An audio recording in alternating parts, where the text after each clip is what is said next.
ಎನ್ನುವ ಹಾಗೆ ಅತ್ತ ಇತ್ತ ನೋಡಿದೆ ಎಂದಾದರೆ ಯಾರೂ ಕೂಡ ಗೋಚರಿಸುವುದಿಲ್ಲ. ಆದರೆ ಆ ಬಗ್ಗೆ ಯೋಚಿಸುವುದಲ್ಲ. ಹುಟ್ಟಿದ ಕ್ಷಣವೇ ಉದರಾಗ್ನಿ ಬಾಧಿಸುತ್ತಾ ಇದೆ. ಹಸಿವು ತಡೆಯುವುದಕ್ಕಾಗುವುದಿಲ್ಲ. ಏನು ಮಾಡೋಣ? ಇಲ್ಲಿ ಏನೂ ಸಿಗುವ ಯೋಚನೆ ಇಲ್ಲ. ಓಹೋ, ಎತ್ತರವಾದಂತಹ ಪ್ರದೇಶವೊಂದು ಕಾಣುತ್ತಾ ಇದೆ. ಹೇಳ್ತಾರೆ ನೋಡುವ.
ಈಗ ಸ್ವಲ್ಪ ಸಮಾಧಾನ ಆಯ್ತು. ಇವನಿಗೆ ತಿನ್ಲಿಕ್ಕೆ ಕೊಟ್ರೆ ಸಾಕಾಗುದಿಲ್ಲ, ಕುಡಿಲಿಕ್ಕೂ ಕೊಡ್ಬೇಕು.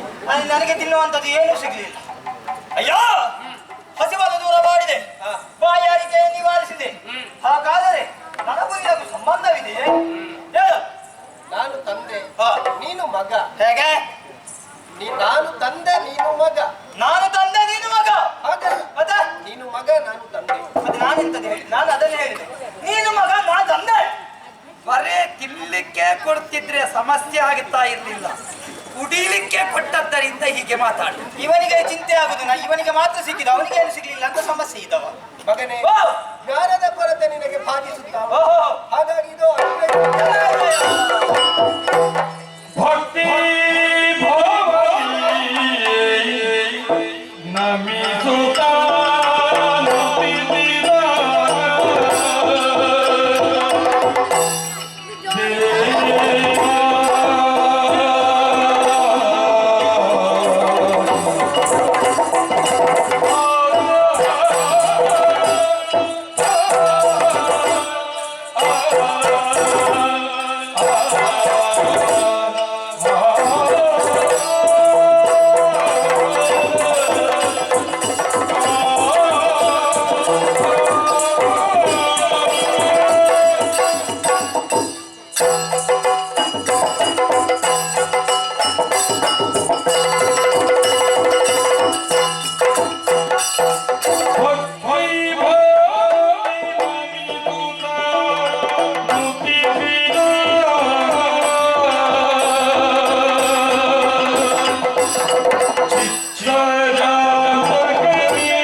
ಪವಿತ್ರವಾದಂತಹ ಪಾದಗಳಿಗೆ ಶಿರವಾಗುತ್ತಾ ಇದ್ದೇನೆ.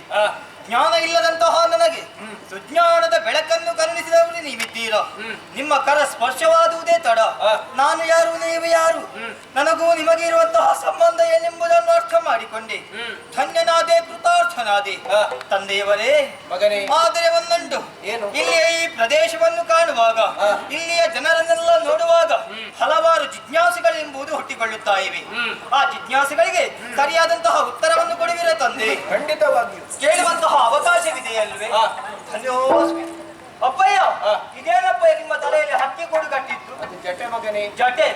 ಅದೇನು ಅರ್ಧ ಪಳನೆ ಹೊಳೆಯುತ್ತಾ ಇದೆ? ಅದು ಚಂದ್ರ. ಚಂದ್ರ?